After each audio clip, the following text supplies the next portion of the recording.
اور اس سے پہلے رانا ثناءاللہ اور امیر مقام دونوں صاحبان بھی میرے پروگرام میں بات کر چکے ہیں کہ بہت اچھی بات ہے کہ کے پی کے حکومت اور وفاقی حکومت دونوں کو اس بات کا ادراک ہے کہ کچھ معاملات قومی معاملات ہوتے ہیں، سیاسی معاملات نہیں ہوتے. بہرحال اسی حوالے سے بیر صاحب، سیف صاحب، thank you very much for joining me in the program. It's a pleasure having you. بیر صاحب، آپ لوگ ہمیشہ یہ کہا کرتے تھے کہ آپریشن نہیں کرنا، بات چیت کرنی ہے، افغانستان سے گفتگو کریں، گفتگو کر کے معاملات سالو ہوں گے، آپریشن نہیں ہوگا.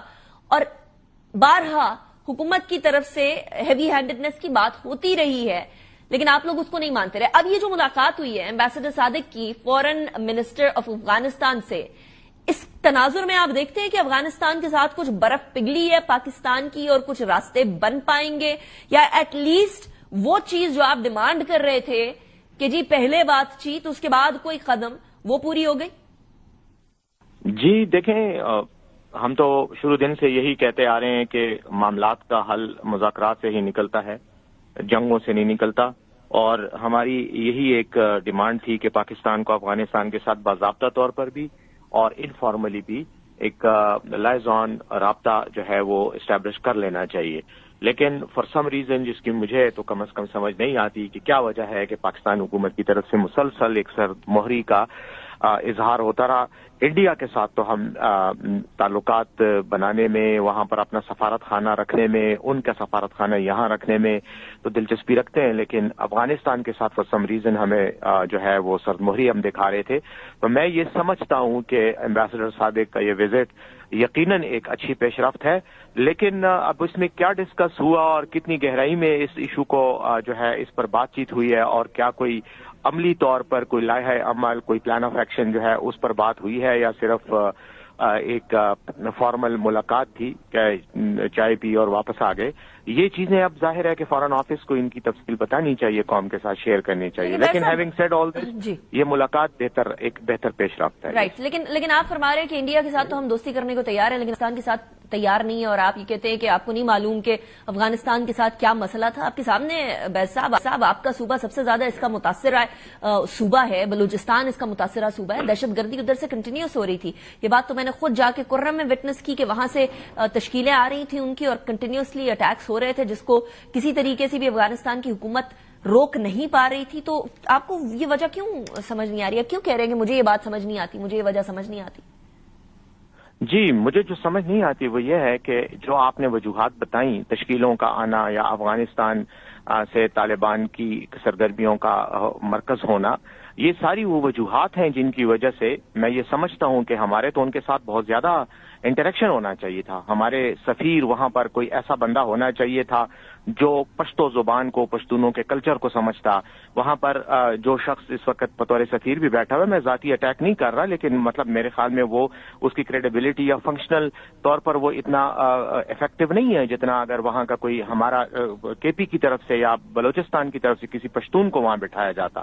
اس کی وجہ یہ ہے کہ دیکھیں افغانوں کا ایک پرٹیکولر کلچر ہے، اور اس کلچر کے تحت یہ جو در اندازی ہے، جو دخل اندازی ہے پاکستان میں، حملے ہیں، ان کو روکنے کے ہمارے اپنے بھی پشتون ولی کے کچھ تقاضے ہیں. ہم وہ باتیں بھی کر سکتے ہیں اور افغان ان کو سمجھتے ہیں، لیکن یہی تو وجہ ہے کہ چونکہ وہاں پر ایک پرابلم ہے تو ہمارا ان کے ساتھ رابطہ بہت زیادہ ایکٹیولی ہونا چاہیے تھا. ہوتا تو میں سمجھتا ہوں کہ یہ جو تشکیلوں کی آپ بات کر رہی ہیں یا باقی چیزیں ہیں، مسائل جو ہیں، یہ شاید ان کی انٹینسٹی اتنی نہ ہوتی. دوسری بات یہ ہے کہ دیکھیں ایک چیز کو ہمیں ماننا چاہیے اور تسلیم کرنا چاہیے کہ ٹھیک ہے، ہم الزام لگانے کی حد تک تو افغانستان پر بات کرتے ہیں اور کرنا بھی چاہیے اگر ان کی طرف سے طالبان کے حملے ہوتے ہیں، لیکن دوسری طرف ہمیں یہ بھی دیکھنا ہے کہ کیا واقعی افغان حکومت اتنی طاقت رکھتی ہے یا اتنے وسائل اور اختیار رکھتی ہے کہ وہ اپنی سرحدوں پر جو انفلٹریشن ہے اس کو روک سکے، کیونکہ ہم تو نہیں روک پا رہے ہیں اپنی سائڈ پہ اس طرح سے جس طرح سے. آپ یہ کہہ رہے ہیں کہ افغان حکومت ایک سٹیمپ پیپر گورنمنٹ ہے بیرسٹر صاحب، ان کا اپنے ہی سرحدوں کے اوپر کوئی اختیار نہیں ہے، اور اگر ایسا نہیں ہے تو وہ حکومت میں کیوں بیٹھے ہیں؟ انیکا دیکھیں، میں ایسی بات ہرگز نہیں کر رہا. افغانستان کی حکومت اس وقت ایک ڈی فیکٹو حکومت ہے اور اب تو صدر ٹرمپ بھی اس کو تسلیم کرنے کی باتیں کر رہا ہے، لیکن افغانستان کا یہ جو سرحدی علاقہ ہے اس کو کوئی بھی کنٹرول نہیں کر سکتا. یہ تو میں آپ کو آج کاغذ پہ لکھ کے دینے کو تیار ہوں، سٹیمپ پیپر پہ، کہ اس کو کنٹرول کرنا دنیا کے